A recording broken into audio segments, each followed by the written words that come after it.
Welcome to Nitpicking Nerds, and we got a follow-up to last week's video, which was overplayed cards. We got a handful of cards that we think are criminally underplayed.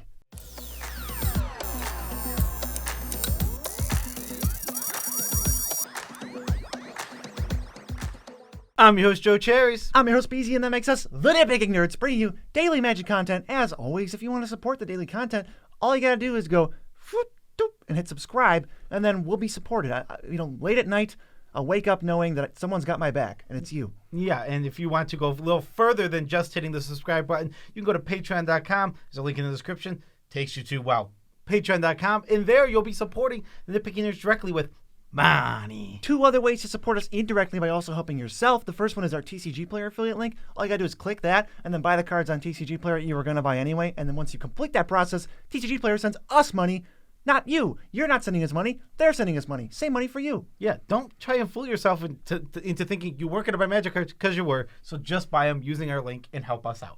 You can also buy the best sleeves in the multiverse. Good sleeves. From dragonshield.com. We have affiliate links in the description below. EU, US links, depending on where you live.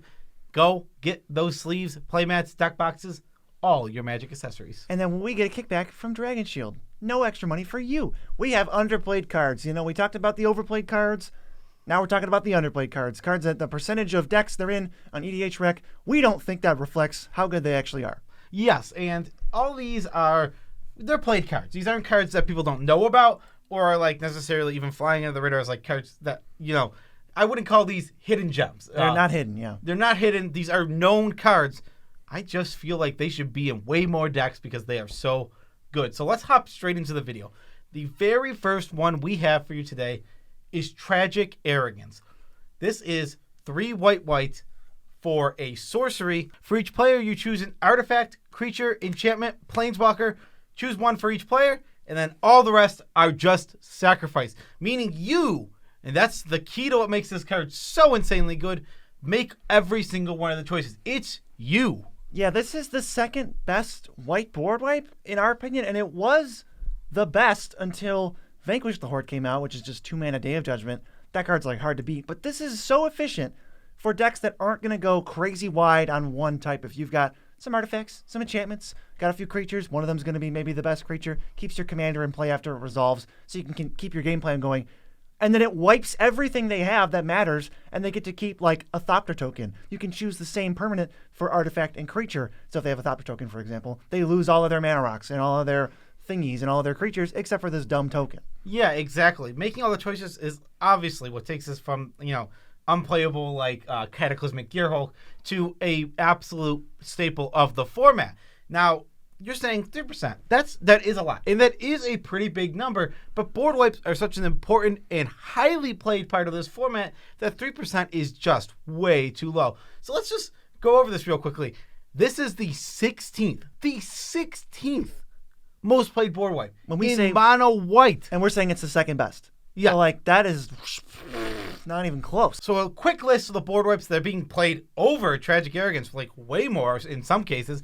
Austere Command, Wrath of God, Cleansing Nova, Fumigate, Vanquish the Horde, which is the only one that we actually think is better than Tragic Arrogance, Winds of Abandon, Dusk Dawn, Day of Judgment, Divine Reckoning, which I think sucks. I think that card is miserably awful. Winds of Wrath, Own to Aversion, actually a card that I could see seeing more play than Tragic Arrogance because the opportunity cost is so low. Hour of Reckoning, Martial Coup, Hour of Revelation, Single Combat, another one that I just think is absolutely miserably bad, and Urza's Ruinous Blast. Aside from Vanquish the Horde, every single one of those is either worse than Tragic Arrogance, super niche, or just a card that is so bad, but also highlights why Tragic Arrogance is so good, like Single Combat. It's what if you could just choose? Play Tragic Arrogance, it's the same mana cost, and it counts everything. Divine Reckoning, you still get to choose for yourself, but everybody else too. Why would you do that? It's not like this is an expensive card. It's 50 cents. It keeps getting reprinted. We're going to keep advocating for it until it is overplayed, which might be never. We're going to plug this card on the channel. Yeah, it's mind-boggling to me. There's so many of those. I can see some arguments where it's you want to have the discussion on whether Tragic Arrogance or Wrath of God is better, at least it's a discussion. Some of these aren't even close. Cleansing Nova? No, not even close. Fumigate?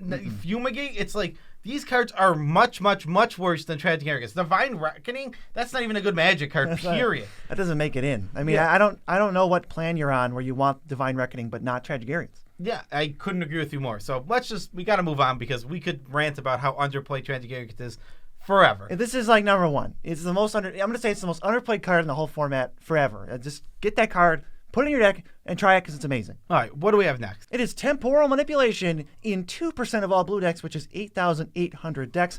Obviously, that number is super low when you consider the number of blue decks, which is 50 times 8,800. Yeah, what mind boggles me is I know that there is some difference in price between Temporal Manipulation and Time Wipe or Time Warp. They're the same exact card. How? I don't know what deck you ever build that goes, I want one of those, but not the second one. And there's a third one even, but that one's expensive. At least that one's like, that's way out of price range where it's like, all right, that is crazy. Prohibitive. Yeah, we're talking about like $14 for Time Warp and $20 for Temporal Manipulation. How are they not making every single of the same deck? Yeah, if you want one extra turn for 5 mana, why wouldn't you want the same thing? These aren't, on the fringe of extra turn spells. They're some of the better ones you could play. The fringe ones are like the 7 mana, 6 mana ones that like exile themselves. But these ones that don't exile themselves and only cost 5 are like some of the best ones you can get. So I'm not sure why you would play Time Warp and not Temporal Manipulation when they're about the same price.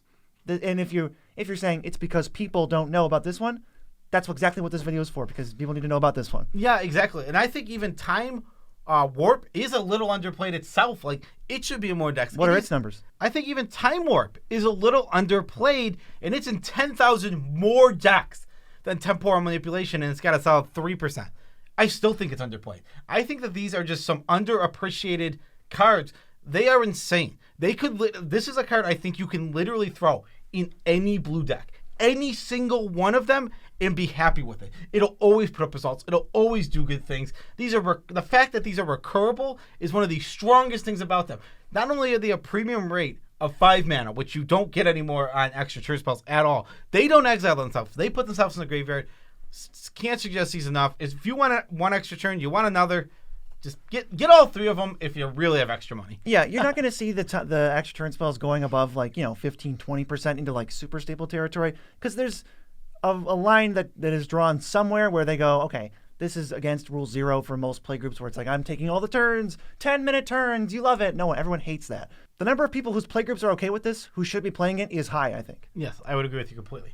Up next is our only red card on this whole thing, but I think it is a doozy. It is Combat Celebrant, 3% of decks, and that is 14,000 decks. I just think this card is underappreciated in some way, and I don't know what it is. Not only is this the cheapest way to get an extra combat, 3 mana for a whole extra combat is amazing. It's already very, very good. But you add on top of that this is a combo machine. Kiki, Jiki, the Mirage Phalanx. There's other combos with this. There's plenty of them all over the place. Combo plus solid extra turn spell, and if you can find a way to make it not die in combat, oh my god, is this thing good. It works amazing with something like Maze of Ith. Or like Eroas. Yeah, exactly. Oh my god, this card is very, very good. This card is I can't get over how good this card is, because it is the cheapest way to get an extra turn. Staple dual combo piece. What is that? For me, it's about as scary as like a Kiki Jiki. It's like you see, like there's something coming. You need to kill this. Use everything you have on it. Get it off the board, or you're going to be dead-zo. Exactly. Yeah. Do never underestimate this card. This card, like I said, you can just play this as a fair card. Yeah, and even as a fair card, it's crazy. It's a crazy strong fair card on top of being the combo piece. It's both. It's just both in this one crazy strong package that players should be throwing to the decks all the time. Let's go to number 4. This is a card that any deck in the entire format can play. Emrakul, the Promised End. It's in 1% of all decks that have ever been made. 12,000 total. Yes, Emrakul is an absolute house and can go in any deck. No, should go in a lot of decks. You can throw this in so many different strategies and just be happy with it. I don't even think you need to have a graveyard-centric deck at all. It just doesn't matter. This is an absolute house. As soon as you have 2, 3, 4 types in your graveyard, which happens just from playing the game of Magic, this card is going to win games by itself. There are a lot, and I mean like a lot of board states and games where this is better than Emrakul the Aeon's Torn, which is banned. Yeah, I mean, it's just, if a player is so far ahead, you can just take their turn for them and win with their turn. Take their turn for them and then kill them. If you don't know, if you get controlled by an Emrakul and you have Necropotence, Toxic Deluge, you're dead. You're just dead. There's nothing you can do to stop that. Or a tutor and one of those cards in your deck. You also lose the game. All your creatures are going to go away. Your commander, this is one of the worst parts of Joe's favorite. Your commanders are going to die. They're going to be put from battlefield to the graveyard because you're making all decisions for that player. So, hey, my Gisela is going to the graveyard. Do I want to put it in the command zone? No, I think I'll leave it in the graveyard and then let the actual player deal with it. And when I said all decks for Emrakul, it's obviously all decks in the past 2 years. That's how EDH Rec does this. This card is insane. I can understand if some people want to leave it out because it's a feel bad. But in terms of like you're playing higher powered decks, you're above like a 5 or a 6 and you're kind of ready for most things and you're not trying to combo. This card is nuts. It's going to win you so many games. It's almost easy mode sometimes, and it is a slam dunk bomb. Yeah, I just feel like it's in so few decks for a colorless card that can be in any deck. And it's hard to, like, I don't just throw this in any deck. It's not like all of my decks have Emrakul, but at least one of them does. And that's always, if I make 100 decks, at least more than one of them is going to have Emrakul. 2 or 3 or 4 or 5 are gonna have Emrakul, depending on what my strategies are. Oh yeah, it's hard for me to leave Emrakul out. I'm glad I only own one, so that I'm stuck. I don't want to spend the $50. I'm just gonna put it in a deck and enjoy it. Up next, we have our first multicolor card. It's Renegaderallier. It's in 1% of all decks it can be in, which is surprising because usually the multicolor cards have a little higher percentages because they can be in less decks. And that's only 2,500 decks. BZ, go off about this. Those are little tiny numbers. Renegaderallier is like an awesome Magic card. First of all, it slots into some of the more, like, obviously it goes in green-white decks, duh. But it slots into the 3-color decks. Bant, who wants to flicker, and Abzan, who wants to recur and reanimate. Both of those decks can trigger Revolt like it's nothing. Any deck with a bunch of fetch lands can all automatically trigger it. And that's kind of where this card goes in. I was looking it up, and Windswept Heath is in like 130,000 decks. So all those decks that can afford fetch lands that have green and white and some kind of sub-theme, you can probably play Renegaderallier. With the fetch land, it's a ramp spell. It's like better than Wood Elves. And then anything other than that, you're going to go into the late game where you start comboing with like Safi Eriksdottir and Safi Eriksdottir and like Blood Artist, Sack Outlet, kind of like a critical mass thing. This thing's going to get back like Animate Dead, other utility lands in the late game. If you're milling, you get access to new cards. You can flicker it and get more stuff back. I think this card's crazy good. And I was like really surprised it was only in 2,500 decks. Yeah, I mean the card is it reminds me of, we just talked about Combat Celebrant, where it is this value piece that is extremely strong by itself, and then you add in the combos with it, and you're stuck with it. You see how good this card really is because it can end the game in combos while on top of that being a good value piece. And the math on multicolored percentages is a little weird, but I was looking up like Maelstrom Pulse is in 3 times as many decks as this. And that makes my brain fry a little bit because I think that card is like butt soup. And I think Renegaderallier is awesome. Yeah. So moving on to the next one, we have one of the best token makers in the whole entire format. It's Secure the Waste. It's in 2% of decks, 9,800. This one's really interesting to me. And now I could just be off by thinking there's more token decks than there is. And maybe there's only exactly 9,800 token decks. Doubt it. But this is the best token maker in the whole format, in my opinion. You just go pay white X instant. Oh, all that just makes it turn all of your mana into 1/1 tokens, untap, kill someone with it. Yeah, this is only really competing with like Call the Coppercoats, which is a great card. This does have some advantages over that though, and that card's amazing. So that's like I think it's somewhat of a toss up between those. Maybe Call is on average stronger, but this is like one of the best ways to make tokens at instant speed. I'm not really interested in all the ways to make them at sorcery speed. Increasing devotion and like even Martial Coup, if you're trying to like wipe the board or something, like no. Let me go pass with a reasonable board state, slam Secure the Waste, pump them all, and then just kill somebody like out of nowhere. Yeah, Secure the Waste being an instant is one of its biggest strengths, no doubt about it, because you get to do the quote unquote out of nowhere wins. Now, when you play the same deck in the same play group, they'll see it coming because it's like, oh wow, he passed with all of his white mana up. I wonder what he's going to be doing this turn. It's like, fine, respect that. Sometimes I'll bluff it, and then you're going to have to find an answer, and I can always work around it too because it's an instant. Yeah. Next, we have another white card, and this one is Combat Calligrapher in 1% of all decks, 3,900 decks total. This card has been the most annoying little thing I have ever seen in my entire life that never goes away and just gets on your nerves. It literally just gets on your nerves with how much little stupid chip damage it throws around. Yeah, this thing is better for lower to mid power. Battle cruiser. Like without combos. Yeah, battle cruiser Magic that it doesn't really have combos in it, but that is a lot of decks, and I think this card is like, severely underrepresented. I was sad whenever I play this thing. It is just a cavalcade of nonsense where I play it. The effect has pseudo haste. All you gotta do is attack each opponent. You get 3 2/1s for free that are tapped and attacking. Then you pass it over and you're like, hey, you could attack me, or you could attack the person who's tied with me or slightly ahead and just get a token. You get to keep it. They just stay around, and as long as Calligrapher's in play, none of that crap is coming at me. Yeah, the fact that you get to get these right away is so strong. It lets you add up to think about this. If you have a board state kind of already built, this card comes down. It's got 3 power itself. It can add 6 more power. You can pay 4 mana and get 9 power in 1 turn, and you give your opponent stuff, but it can't come at you. Yeah. Wow. I mean, this can just throw out so much damage so fast. It is. If you don't think this card looks strong, because it doesn't. I think this card looks okay, but it plays so much better than it reads. Yeah, it even just lets you upgrade dumb tokens that are going to die anyway into flyers. It's like, all right, well, my 1/1 can't get through. I can't do anything with that. Send a 1/1 on each player. They upgrade into 2/1s that are not going to connect. Yeah, I mean, I can't speak highly enough about this card. In any meta that's not going to be high combos, this card is insane. Try it out. It's so good. So good in combat metas. All right, next is our honorable mention from yesterday's video, Druid of Purification, which is only in 3% of all the decks it can possibly be in. That's 8,400 decks. Yeah, this card just came out, but we can't speak highly enough of it. I think this, if you're playing Reclamation Sage, play this. Not instead, you can play it right next to it. You can play both. But even instead, this is I'm putting this in before Rec Sage at this point. I think it's a better card, which is nuts. That is in 20% of green decks. I think this is easily deserving of 20%.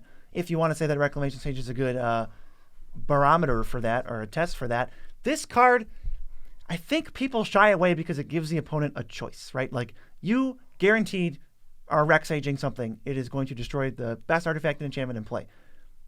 It's different from some of these other, choose something, you're giving out stuff. None of your stuff is at risk. If there's threats in play that matter enough that they need to die, your opponents are just going to take the chance and just get rid of them. It's too free to give up, even though the overall thing is net positive for you. We've resolved this card 30 plus times. We have never... every opponent has never agreed to destroy nothing. Never happened. It's just a weird thing. Why would you agree to destroy nothing? You're trying to put yourself in a more beneficial position. And the only way to do that would be to make a deal with all the other players. And then, in that case, every player at the table would have to have an artifact or enchantment that is some sort of threat. Right. Otherwise, somebody's getting away with something. Because somebody's always going to be getting away with something in this if they're making deals, because none of those artifacts are equal threats and enchantments. We had a situation where Joe cast it, and I was the last player to vote or choose something. And the 2 players in between us agreed to all right, let's leave our stuff alone. I'm like, I don't have anything. I don't care. Blow up the best thing. It's for me, I'm just destroying something for 0 mana. So it was well worth it for me, even though I know Joe's also getting good advantage. It's this equally beneficial, but also super positive for the caster card. I love it. I can't get enough of it. I'm never going to not play this in a green deck. It is so good. You have to try it, especially since the floor of this card is all 3 of your opponents have to be, some people have said, the floor of this card is that all 3 of your opponents have to be basically in constant communication, super trustworthy of each other, and their big, table talk to do is they give you Rec Sage for 1 more mana. That is okay with me. I don't do that. That's not a thing. I mean, when this card enters the battlefield and I go to vote, I just pick because I'm just going to destroy something. There's no reason. This whole some of our friends do the we're gonna be friendly to each other. It's you have to play removal. I'm gonna take basically what BZ is doing if he plays is handing me a free removal spell on my other 2 opponents. Why am I not gonna take that? Sold. I'm just gonna take it. It's free. This is oh, ha ha ha ha, we're all going to take, we're all going to refuse free removal and give you a bad card. It's like, no, you just gave me Rex Sage. It was 1 more mana. Okay. Yeah, like I said, it's really not a bad card. All of the, if everybody makes the agreement not to destroy each other's stuff, somebody is getting away with something. I'm going to, every single time, because there is one big, so you destroy the biggest threat, there is a next biggest threat on the table. And if they all say they're not going to destroy it, the person with that threat got away with it. It's also different because this isn't a threat. When you get like things like search, tempt with discovery, that's going to put threats in play and generate them if you say yes, and you're both benefiting off of it. This is just like, hey, stuff can only go away. Nothing's happening. Nothing's coming out. Things are going away. I don't get more when you get something else too, because it's like with tempt with discovery, it's like, hey, you get a land, I also get another land. It's like you're getting more. It's like, no, it's like it's like here's a removal spell that you can use on them. Take it. Why would you not take it? If you could push a button and the blind obedience was gone, would you push it? Yes. Yep. Yeah, very easily. I think that's enough Druid of Purification. I love this card. Yes, it's a very good card. What's next, BZ? It's Snuff Out. We hype up Snuff Out. I don't think we've given it too much spotlight on the long form videos. We talk about it in shorts a lot, but this is a 0 mana kill spell. You pay 4 life, big deal, but it's in 2% of decks at 11,100. I think that's really low for how good this is, and I know exactly why people aren't playing it. It's because it says non-black, and they're going to point out that sometimes the best creature is black, and I think most of the time the best creature is not black because that's just how probability works. It's a free removal spell. The fact that you can hold up no mana and still have interaction is like premium to the nth degree. It's more budget than Deadly Rollick, which I think is a better spell, but this card is nuts. I think you should play it. It is not a bad spell because it says the word non-black on it. Yeah, I mean, this card is not the most insane or broken card ever, but it's very, very good, and it definitely deserves more love than it is getting. Now, you want to make sure you can reliably have a swamp in play. That's super important for this card. If you're in a deck that might struggle with that, you have a mana base that doesn't have enough basics, whatever the reason might be that you might not get swamps in play, I would avoid this. But if most decks that are playing black can reliably have a swamp in play. Like 90% of decks. Yeah, exactly. So this is just a card that you can play a lot of. I think as you go into a lot more colors, this falls off because I can just play something that doesn't say non-black when I hit enough colors usually. Yeah, it's a good 1, 2, or 3 color. I wouldn't bother past that, and some 3 colors aren't interested. But seriously, this is one. I mean, I feel like all these, I just keep wanting to challenge somebody. Like, put all 10 of these cards in your deck and talk to me in a week, and I feel like you'd be happy about it. Yeah, I mean, Snuff Out it's impressed me a lot. It's a card I didn't play, and BZ threw in a deck, so I was like, all right, let me try it. And sometimes you get bit by it. It does happen, where the biggest threat is black. It's like probably close to like 1/6 of the time, it's like, okay, that stinks.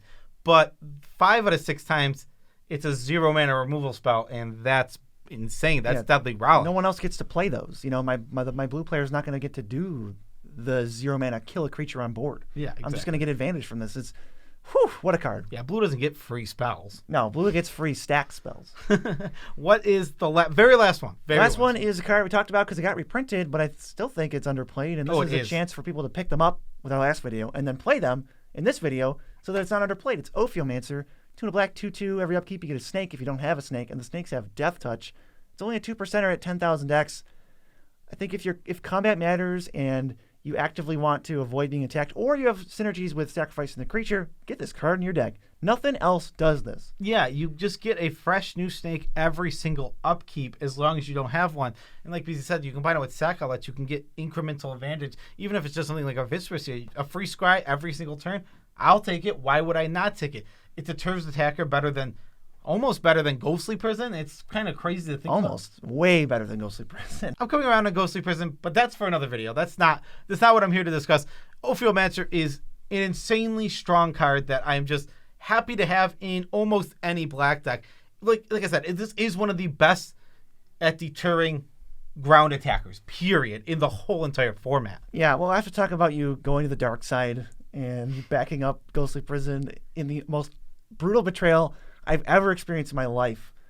Just makes me sad to hear. You hate to hear it when your friends do things like that. We're talking about Ophiomancer. Yeah, Ophiomancer is great. I think it's way better than Ghostly Prison at actually protecting your life total. Sack outlets and stuff, they're just going to go ham sandwich with this. Yawgmoth is my favorite. We always talk about that. It's just like the 1-2 punch. This is like, we always talk about how Bitter Blossom is like really disappointing and cards like that don't do a lot. This is the playable version. This is what those cards need to say.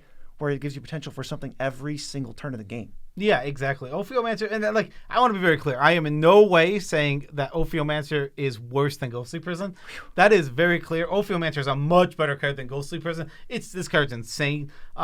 Ghostly Prison is just like it goes in like specific decks off to the side. We'll save that for the tidbit. Yeah, we can just talk about that in a different video. I'm fine with talking about Just it. yell at you after. But that's not what this video is about. It's about Ophiomancer, and that card is insane. But now the video's about nothing. Yeah, now the video's over. That is our video. Special shout outs to every single one of our patrons. Love you as much as we can without making you guys uncomfortable. And gals, thank you all for supporting us. Yeah, if you want to get a refund on the Ghostly Prisons you purchased but that were awful for you, you can go to TCG Player and buy better cards. And then when you buy those better cards, which is really anything else, they also have Ghostly Prison. You get a kickback on the order, courtesy of them, so they kind of give us money for you shopping normally. Yes. You can also go to DragonShield.com. They have the best sleeves in the multiverse. Good sleeves. And there you buy those sleeves using our links. As long as you started with those links, we get a kickback, and we appreciate that. Yep. How about a tidbit about our lives? You got anything? Tidbit about our life. So what is going on in our lives currently?